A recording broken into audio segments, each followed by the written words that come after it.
అందరికీ నమస్తే అండి. వెల్కమ్ టు అభిరుచి వంటలు. ఈరోజు మన ఛానల్లోని టిఫిన్స్కి రైస్కి సెట్ అయ్యేలాగా ఆలు మెంతు కర్రీని రెడీ చేసుకుందామండి.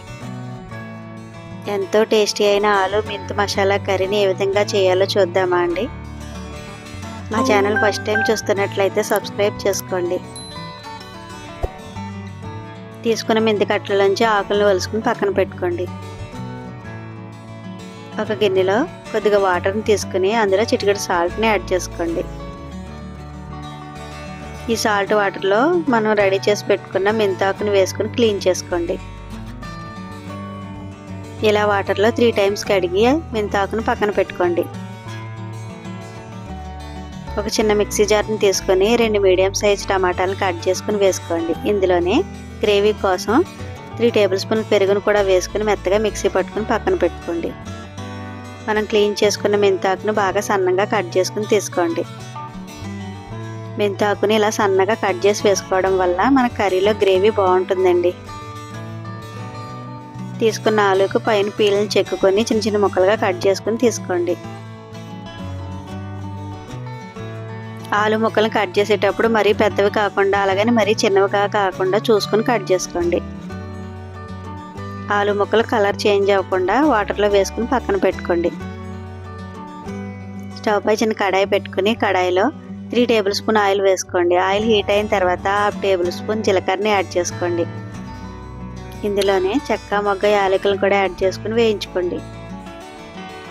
అవి వేగిన తర్వాత ఇందులో సన్నగా తరిగిన ఆనియన్ పచ్చిమిర్చిని కూడా యాడ్ చేసుకుని కలుపుతూ వేయించుకోండి. ఆనియన్స్ బాగా వేగిన తర్వాత ఇందులో 1/2 టేబుల్ స్పూన్ అల్లం వెల్లుల్లి పేస్ట్ని కూడా వేసుకుని పచ్చివాసన పోయేంత వరకు వేయించుకోండి. అల్లం వేయించుకున్న తర్వాత ఫ్లేమ్ సిమ్లో పెట్టుకుని మనం మిక్సీ పట్టుకున్న టమాటో పెరుగు పేస్ట్ని కూడా వేసుకుని వేయించుకోండి. వేసుకున్న టమాటా పేస్ట్ గ్రేవీలో కలిసేలాగా బాగా కలుపుకోండి. ఇప్పుడు వీటన్నిటిని బాగా కలుపుతూ ఆయిల్ పైకి తేలేంత వరకు బాగా మగ్గించుకోండి. ఇలా ఆయిల్ పైకి తేలుతున్నప్పుడు మనం కట్ చేసి పెట్టుకున్న ఆలు ముక్కలు కూడా యాడ్ చేసుకుని ఒకసారి బాగా కలుపుకోండి. వేసుకున్న ఆలు ముక్కలు గ్రేవీలో కలిసేలాగా బాగా కలుపుకున్న తర్వాత మూత పెట్టుకుని 5 నిమిషాల పాటు ఉడికించుకోండి. మధ్య మధ్యలో చెక్ చేసుకుంటూ బంగాళదుంపలు అడుగంటకుండా చూసుకోండి.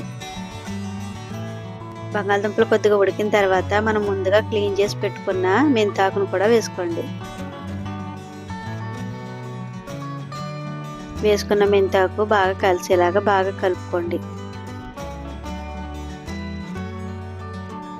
మెంతాకు ఆలులో కలిసేలాగా బాగా కలుపుకున్న తర్వాత మూత పెట్టుకుని ఒక 5 నిమిషాల పాటు మగ్గించుకోండి.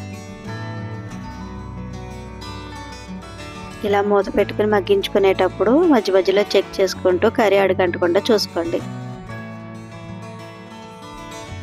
మనం వేసుకున్న ఆలు మెంతాకు బాగా మగ్గిన తర్వాత ఇందులోని రుచికి సరిపడా సాల్ట్ని, 1 టేబుల్ స్పూన్ కారాన్ని, 1/2 టేబుల్ స్పూన్ ధనియాల పొడిని, 1/2 టేబుల్ స్పూన్ గరం మసాలాను కూడా వేసుకుని వీటన్నిటిని బాగా కలుపుకోండి.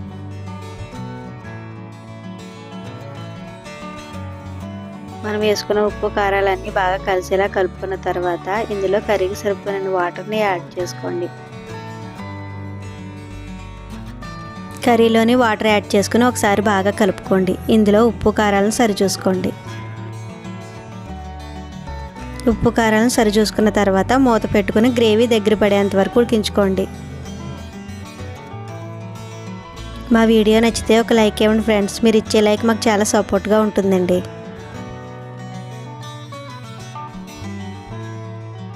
మధ్య మధ్యలో గ్రేవీని చెక్ చేసుకోండి. గ్రేవీ దగ్గర పడిన తర్వాత చివరిగా ఇందులో కొత్తిమీరని యాడ్ చేసుకుని బాగా కలుపుకోండి.